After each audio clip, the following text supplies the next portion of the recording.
രൂപം മനുഷ്യന്റെ കിട്ടി. അതേപോലെ തന്നെ തുമ്പിക്കൈയുള്ളത്, ആനക്ക് തുമ്പിക്കൈയൊക്കെ ഉണ്ടല്ലോ, അതുകൊണ്ട് പടച്ചോന് തുമ്പിക്കൈയുള്ള പടച്ചോൻ. മൂന്ന് തല അങ്ങോട്ടും ഇങ്ങോട്ടും. അള്ളാഹു ത്രികാലജ്ഞാനിയാണ്. ഭാവിയും ഭൂതവും വർത്തമാനൊക്കെ അങ്ങോട്ടും ഇങ്ങോട്ടും തലുള്ള പടച്ച റബ്ബിനെ ഇങ്ങനെ ചില ആൾക്കാർ അവരുടെ മനസ്സിൽ സങ്കല്പിച്ചുകൊണ്ട് ചിത്രങ്ങളും രൂപങ്ങളും ഉണ്ടാക്കി. അങ്ങനെ വികൃതമായ രൂപമാണ് പടച്ച റബ്ബിനെ കുറിച്ച് മതവിശ്വാസികൾക്കിടയിൽ പടച്ച റബ്ബിന്റെ രൂപം എന്ന വിധത്തിൽ ആൾക്കാരുടെ മുമ്പിൽ പ്രദർശിപ്പിക്കുന്നത്. ഇവിടെ വിശുദ്ധ ഖുർആൻ പറയുന്നു, മനുഷ്യരെ യാതൊരു നിലക്കും പടച്ച റബ്ബിനെ ഉപമിക്കാൻ പാടില്ല. പക്ഷെ അള്ളാഹുവിന് അവന്റേതായ ഒരു ദാത്തുണ്ട്. വലം യകുൽ ലഹു കുഫുവൻ അഹദ്. അള്ളാഹുവിന് തുല്യനായിട്ട് ആരും തന്നെ ഇല്ല. ഈ പ്രപഞ്ചത്തിൽ ഒന്നും തന്നെ ഇല്ല അവന്റെ രൂപത്തിനോട്, അവന്റെ ഭാവത്തിനോട്, അവന്റെ വിശേഷണമായി പറഞ്ഞ കാര്യങ്ങളോട്, അവന്റെ അവയവങ്ങളായി പറഞ്ഞ കാര്യങ്ങളോട് യാതൊരു നിലക്കും പടച്ച റബ്ബിനൊരു തുല്യതയുമില്ല. വലം യകുൽ ലഹു കുഫുവൻ അഹദ്. അല്ലാഹു മൗജൂദുൻ ഖദീമുൻ ബാഖി മുഖാലഫുൽ ലിൽ ഖൽഖി ബിൽ ഇത്ലാഖി. മദ്രസയിലൊക്കെ കൊണ്ട് പഠിച്ചിട്ടുണ്ടാവും. അല്ലാഹു മൗജൂദുൻ ഖദീമുൻ ബാഖി. അല്ലാഹു ഉള്ളവനാണ്, പണ്ടേ ഉള്ളവനാണ്, എന്നുമെന്നും നിലനിൽക്കുന്നവനാണ്. മുഖാലഫുൽ ലിൽ ഖൽഖി ബിൽ ഇത്ലാഖി. സൃഷ്ടികളിൽ നിന്ന് എല്ലാ നിലക്കും അവൻ വ്യത്യസ്തനാണ്. സൃഷ്ടികളിൽ നിന്ന് എല്ലാ നിലക്കും പടച്ച റബ്ബ് വ്യത്യസ്തനാണ്. അപ്പൊ പടച്ച റബ്ബിനൊരു ദാത്തുണ്ട് എന്ന് നമ്മൾ വിശ്വസിക്കണം. അവൻ വിശുദ്ധ ഖുർആനിലൂടെ അവന്റെ അവയവങ്ങളായി എടുത്തു പറഞ്ഞ് എല്ലാവും ഉണ്ട് എന്ന് നമ്മൾ അംഗീകരിക്കണം. അതൊന്നുമില്ല. പടച്ച റബ്ബ് കണ്ണില്ലാതെ കാണുന്നവനാണ്, കാതില്ലാതെ കേൾക്കുന്നവനാണ്, കൈയില്ലാതെ പിടിക്കുന്നവനാണ് എന്നുള്ള വാദങ്ങളും അതേപോലെ തന്നെ ചിന്തകളുമൊക്കെ മനുഷ്യനെ ദൈവനിഷേധത്തിലേക്കാണ്. ദൈവനിഷേധികൾക്ക് അത് വളം വെച്ചു കൊടുക്കുകയാണ്. അപ്പൊ പടച്ച റബ്ബിനെ നമ്മൾ അങ്ങനെ വിശ്വസിക്കണം. ഇനി ശരി, ഈ ദാത്ത് എങ്ങനെയാണ്? എല്ലാ നിലക്കും വ്യത്യസ്തനാണ് പടച്ച റബ്ബ്. ഈ ദാത്ത് എവിടെയാണ്? പടച്ചോൻ എവിടെയാണ്? ഞാനിപ്പോ ഈ സദസ്സിനോട് പടച്ചോൻ എവിടെയാണ് എന്നൊന്ന് ചോദിച്ചാൽ എനിക്കറിയാം വ്യത്യസ്തമായ മറുപടികൾ ഇപ്പൊ കിട്ടും. പടച്ചോൻ എവിടെയാണ്? സമായി, അങ്ങനെയാണ് മറുപടി പറയുന്നത്. അല്ലാഹു ഫിസ്സമാ, അല്ലാഹു ആകാശത്തിലാണ്. പക്ഷെ നമ്മുടെ സമൂഹത്തിലുള്ള വിശ്വാസം എന്താ? പടച്ചോൻ എല്ലാ സ്ഥലത്തുമുണ്ട് എന്നാണ്. പടച്ചോൻ തൂണിലും തുരുമ്പിലുമുണ്ട് എന്നാണ്. പടച്ചോൻ ഈ മനുഷ്യരിലുണ്ട് എന്നാണ്. എല്ലാ വസ്തുക്കളിലും ഈ പ്രപഞ്ചത്തിൽ പടച്ച റബ്ബ് നിലനിൽക്കുന്നു. ത്വരീഖത്തുകാരൊക്കെ ചോദിക്കാറുള്ളത് എന്താ? പാലിൽ നിന്ന് വെണ്ണ എവിടെ? മോരിൽ വെണ്ണ എവിടെയാണ്? പറയാൻ പറ്റുമോ? മോരിന്റെ ഏത് ഭാഗത്താന്ന് പറയാൻ പറ്റുമോ? ഇതേപോലെയാണ് ഈ പ്രപഞ്ചത്തിൽ നിറഞ്ഞു നിൽക്കുകയാണ് പടച്ച റബ്ബ് എന്നാണ്. അല്ലാഹു ആകാശത്തിലാണ്. വിശുദ്ധ ഖുർആൻ പറയുന്നു, അർ-റഹ്മാനു അലൽ അർശി ഇസ്തവാ യുദബ്ബിറുൽ അംറ മിനസ് സമാഇ ഇലൽ അർദ്. ആകാശത്തിരുന്നു കൊണ്ട് പടച്ച റബ്ബ് ഭൂമിയിലുള്ള കാര്യങ്ങൾ നിയന്ത്രിച്ചുകൊണ്ടിരിക്കുന്നു. ആകാശത്താണ് പടച്ച റബ്ബ്, അർശിലാണ് പടച്ച റബ്ബ്. ആ അർശിൽ എങ്ങനെയാണ് പടച്ച റബ്ബ് ഇരിക്കുന്നത് എന്ന് നമുക്ക് സങ്കല്പിക്കാൻ പോലും പാടില്ല. ഇമാം മാലിക് പറയുന്നു, അല്ലാഹു അർശിലാണ് എന്നതിനെ കുറിച്ച് നമ്മൾ വിശ്വസിക്കണം. വൽ ഈമാനു ബിഹി വാജിബുൻ. അതിനെ കുറിച്ച് വിശ്വസിക്കൽ നിർബന്ധമാണ്. അതേപോലെ തന്നെ വസ്സുആലു അൻഹു ബിദുവൽ കൈഫ മജ്ഹൂലുൻ അൽ ഇസ്തിവാഉ മഅറൂഫുൻ. അവൻ ഇരിക്കുന്നു എന്നുള്ളത് യാഥാർത്ഥ്യമാണ്. വൽ കൈഫ മജ്ഹൂലുൻ, അതെങ്ങനെയാണ് എന്നുള്ളത് അജ്ഞാതമാണ്, നമുക്കറിയില്ല. വൽ ഈമാനു ബിഹി വാജിബുൻ, അത് അങ്ങനെ തന്നെ വിശ്വസിക്കൽ നമുക്ക് നിർബന്ധമാണ്. വൽ സുആലു അൻഹു ബിദഅത്തുൻ, അതിനെക്കുറിച്ച് ചോദിക്കുക എന്നുള്ളത് പുത്തൻ ആചാരമാണ്. പടച്ച റബ്ബ് എങ്ങനെയാണ് ഇരിക്കുന്നത് ചോദിക്കാൻ പറ്റുമോ? അല്ലാഹു സിംഹാസനത്തിൽ എങ്ങനെയാണ് ഇരിക്കുന്നത് എന്ന് നമുക്ക് ചോദിക്കാൻ പറ്റൂല. പക്ഷേ നമ്മൾ വിശ്വസിക്കേണ്ട അർ-റഹ്മാനു അലൽ അർശി ഇസ്തവാ, അല്ലാഹു സിംഹാസനത്തിൽ ആസനസ്ഥനാണ്, അവിടെ ഇരിക്കുകയാണ് എന്ന് വിശുദ്ധ ഖുർആൻ പറയുന്നു. റസൂൽ കരീം സല്ലല്ലാഹു അലൈഹി വസല്ലം പറയുന്നു, ഇർഹമു മൻ ഫിൽ അർളി യർഹമുകും മൻ ഫിസ് സമാ.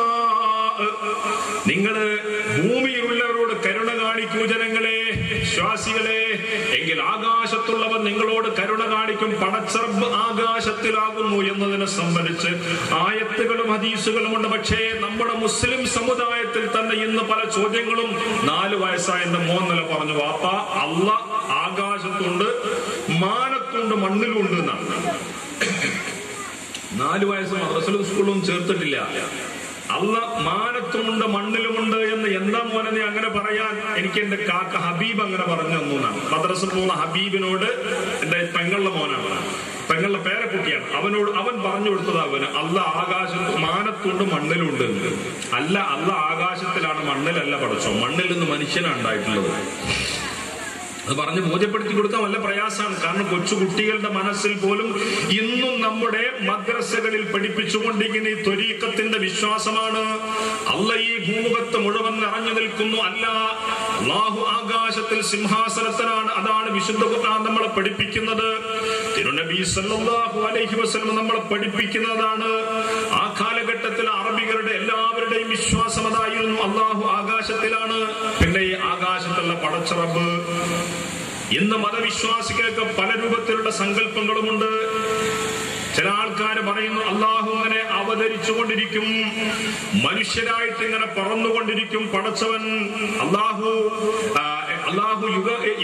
യുഗങ്ങളായി അല്ലാഹു മനുഷ്യരായിട്ട് ഇങ്ങനെ പറന്നുകൊണ്ടിരിക്കും. ധർമ്മ സംസ്ഥാപനാർത്ഥായ സംഭവാമി യുഗേ യുഗേ. ഹിന്ദുമത വിശ്വാസത്തിന്റെ ഒരു ഭാഗമാണ്. പല വിശ്വാസങ്ങളുണ്ട്. അതിലൊരു ധർമ്മ സംസ്ഥാപനാർത്ഥായ സംഭവാമി യുഗേ യുഗേ എന്നാണ്. ധർമ്മം സ്ഥാപിക്കാൻ വേണ്ടി പടച്ച റബ്ബ് യുഗങ്ങളായി ഇങ്ങനെ അവതരിച്ചു കൊണ്ടിരിക്കുമെന്നാണ്. അവതാര പുരുഷന്മാർ എന്നുള്ളത് അവർ വിചാരിക്കുന്നത് ദൈവമാണ്. ദൈവം മനുഷ്യനായി അവതരിച്ചിരിക്കുന്നു എന്നുള്ളതാണ് ഹൈന്ദവ സഹോദരന്മാരിൽ ഒരു വിഭാഗത്തിന്റെ അല്ലെങ്കിൽ ഭൂരിഭാഗത്തിന്റെയും വിശ്വാസം. കഴിഞ്ഞ കാലത്തെ മുനിമാരും മഹർഷിമാരും ഒക്കെ അതേപോലെ തന്നെ അവർ ആരാധിച്ചുകൊണ്ടിരിക്കുന്ന മഹത്തുക്കളൊക്കെ ദൈവത്തിന്റെ അവതാരങ്ങളായിട്ട് ഭൂമിയിൽ പിറന്നതാണ്. ദൈവത്തിന്റെ അവതാരങ്ങളാണ് ക്രിസ്തുമത വിശ്വാസവും. ക്രിസ്തുമതത്തിലെ ആൾക്കാരെന്താണ്? പടച്ച റബ്ബ് യേശുവായിട്ട് ഭൂമിയിൽ പിറന്നു. ആദം ചെയ്ത തെറ്റിന്റെ പാപം ഏറ്റെടുത്ത് മനുഷ്യരാശിയെ വിശുദ്ധരാക്കാൻ വേണ്ടി, ആ പാപത്തിന്റെ കറ സ്വയം ഏറ്റെടുക്കാൻ വേണ്ടി ഈസാ നബി അലൈഹിസ്സലാത്തു വസ്സലാമായി യേശുവായിട്ട് കന്യാ മറിയമിന്റെ ഉദരത്തിൽ ജനിക്കുകയും ഭൂമിയിൽ പിറക്കുകയും ചെയ്തു. അങ്ങനെ അദ്ദേഹം കുരിശിൽ വരിച്ചു. ദൈവപുത്രനാണ്, അല്ലെ ദൈവമാണ് എന്ന് വിശ്വസിക്കുന്നു. ഈ രൂപത്തിൽ ഹിന്ദുക്കളിൽ വിശ്വാസം, ക്രിസ്ത്യാനികളിൽ വിശ്വാസം, മുസ്ലിം സമൂഹത്തിലും, ഞാൻ പറയട്ടെ മുസ്ലിം സമൂഹത്തിലും ഒരു കാലഘട്ടത്തിൽ ഇത്തരത്തിലുള്ള ശങ്കരാചാര്യരുടെ അദ്വൈത ദർശനം, അതേപോലെ തന്നെ ക്രിസ്ത്യാനികളുടെ ഇത്തരത്തിലുള്ള വിശ്വാസം, അതൊക്കെ രൂപപ്പെട്ടുകൊണ്ട് മുസ്ലിം ഇന്ത്യയിലെയും പേർഷ്യയിലെയും മുസ്ലിം ദാർശനികന്മാരിൽ ചിലർ ഈ രൂപത്തിൽ പടച്ച റബ്ബിനെ വ്യാഖ്യാനിക്കാൻ ശ്രമിക്കുകയുണ്ടായി. പടച്ച റബ്ബിനെ ഈ രൂപത്തിൽ വ്യാഖ്യാനിക്കുന്നു. പടച്ച റബ്ബ് ഇവിടെ അവതാര പുരുഷനായിട്ട് അദ്വൈത ദർശനം ഏതൊന്നു കാണുവതു നാരായണ പ്രതിമ, ഏതൊന്നു കേൾക്കുവതു നാരായണ ശ്രുതിമ എന്ന് പറയുന്ന അദ്വൈത ദർശനം. ആ ദർശനത്തിൽ ആകൃഷ്ടരായിട്ട് മുസ്ലിം സമൂഹത്തിലെ ചില ദാർശനികന്മാർ ഈ രൂപത്തിൽ ഇസ്ലാമിലെ തൗഹീദിനെയും ഏകദൈവ വിശ്വാസത്തിലെയും ഇസ്ലാമിലെ മറ്റു പല കാര്യങ്ങളെയും ഈ ദർശനങ്ങളോട് സമാനമായി വ്യാഖ്യാനിക്കാൻ ശ്രമിച്ചു. നിങ്ങൾ കേട്ടിട്ടുണ്ടാവും, നമ്മുടെ മുസ്ലിം സമൂഹത്തിൽ നിലവിലുണ്ടായിരുന്ന കുറെ മാലകളായിരുന്നു മുമ്പ് നമ്മുടെ മതത്തിന്റെ ഗ്രന്ഥങ്ങൾ. ഹിദ്ദിമാല, അതേപോലെ തന്നെ ബദർമാല, അങ്ങനെ ഒരുപാട് കുപ്പിപ്പാട്ട്, പക്ഷിപ്പാട്ട് എന്നൊക്കെ പറഞ്ഞ കുറെ പാട്ടുകളിലെ ആ കൂട്ടത്തിൽ വന്നൊരു മാലയാണ് വഹദത്ത് മാല. ആ മാലയിൽ പറയുന്നു അല്ലാഹു ഇൻസാനിൽ കാമിലായി ലുഹൂറായി, ഈ എല്ലാമാ ഇൻസാനിൽ ആടുന്ന ദൗറായി, ആദി മുതൽ അവസാനം വരേക്കും ആ ഒന്നു തന്നെ കലാമായുദിക്കും. അടി ഒളിവായതു താൻ മെളിവായി, അത് ആദമായി വന്ന് ലുഹൂറായി, അംബിയ ഔലിയ ആയി വന്ന് അവസാനം മക്കത്തതു തന്നെ വന്ന് പൂർത്തീകരിക്കാത്തതിൽ പിന്നെ വെളിവായി, പെരിത്ത ലുഹൂറാത്തുകൾ വലിമാരായി, അതു നാഹിറാകും അവസാനത്തോളം, അതു നിലച്ചാലെന്നോ നാളാവസാനം. മലയാളത്തിൽ നമുക്ക് എല്ലാവർക്കും മനസ്സിലായില്ലേ? സംഗതി ഞാൻ വിശദീകരിക്കണ്ടല്ലോ, സമയം വളരെ പരിമിതമാണ്. അള്ളാഹു മനുഷ്യരൂപത്തിൽ ഇങ്ങനെ അവതരിച്ചുകൊണ്ടിരിക്കും. അള്ളാഹു മനുഷ്യനായിട്ട് ഭൂമിയിൽ പറക്കുന്നു, മനുഷ്യനായിട്ട് ഭൂമിയിൽ ജനിച്ചു, ആദമായിട്ട് വന്നു. ആദമായിട്ട് വന്നു. ആ ആദമിൽ നിന്ന് പിന്നീട് അമ്പിയാക്കൾ ഇങ്ങനെ അവതരിച്ചുകൊണ്ടിരുന്നു. ഒക്കെ പടച്ചോനാണ്. ഔലിയാക്കന്മാരായിട്ട് അവസാനം മക്കത്ത് വന്നത് ആ ഒളി തന്നെയാണ്. പടച്ച റബ്ബിന്റെ ആ പ്രകാശമുണ്ടല്ലോ, അല്ലാഹു നൂറുസ് സമാവാത്, ആ പടച്ച റബ്ബ് തന്നെ അവതരിച്ചതാണെന്നാണ് വഹദത്തുമാലയിൽ പറയുന്നത്. മുമ്പ് നമ്മുടെ സമൂഹത്തിന്റെ വിശ്വാസം അതായിരുന്നു. അതുകൊണ്ട് ഔലിയാക്കന്മാരോട് പ്രാർത്ഥിക്കുക, തങ്ങന്മാരോട് തേടാ, അവർക്ക് പടച്ച റബ്ബിന്റെ എല്ലാ മഹത്വങ്ങളും ഗുണങ്ങളും ഉൾക്കൊള്ളുന്നവരാണ് എന്ന് ജനങ്ങളെ പഠിപ്പിക്കാൻ, തെറ്റിദ്ധരിപ്പിക്കാൻ വേണ്ടി അള്ളാഹുവിന്റെ അവതാരങ്ങളാണ് പ്രവാചകന്മാരും. അതേപോലെ തന്നെ പ്രവാചകന്മാർ അവസാനത്തെ പ്രവാചകനായ മുഹമ്മദ് മുസ്തഫ സല്ലല്ലാഹു അലൈഹി വസല്ലം അള്ളാഹുവിന്റെ അവതാരമാണെന്നും ആ അവതാരത്തിനു ശേഷം ഇനിയും ആ അവതാരങ്ങൾ അവസാനത്തെ പ്രവാചകന് ശേഷം ഇനി ഔലിയാക്കന്മാരായിട്ട് വരുമെന്നും ആ ഔലിയാക്കന്മാർ ഖിയാമത്ത് നാൾ വരെ ഔലിയാക്കന്മാർ വരുമെന്നും അത് അവസാനിക്കുന്നതോടെ ഖിയാമത്ത് നാൾ സംഭവിക്കുമെന്നും ഇത് മുസ്ലിം സമൂഹത്തിൽ ഉണ്ടായിരുന്ന വിശ്വാസമാണ്. അള്ളാഹ് അവതരിക്കും, മനുഷ്യരായിട്ട് പറക്കും, അമ്പിയാക്കൾ അള്ളാഹുവാണ്, ഔലിയാക്കൾ അള്ളാഹുവിന്റെ അവതാരങ്ങളാണ് എന്നുള്ള വിശ്വാസം ഇത് വിശുദ്ധ ഖുർആൻ പഠിപ്പിക്കുന്നതല്ല.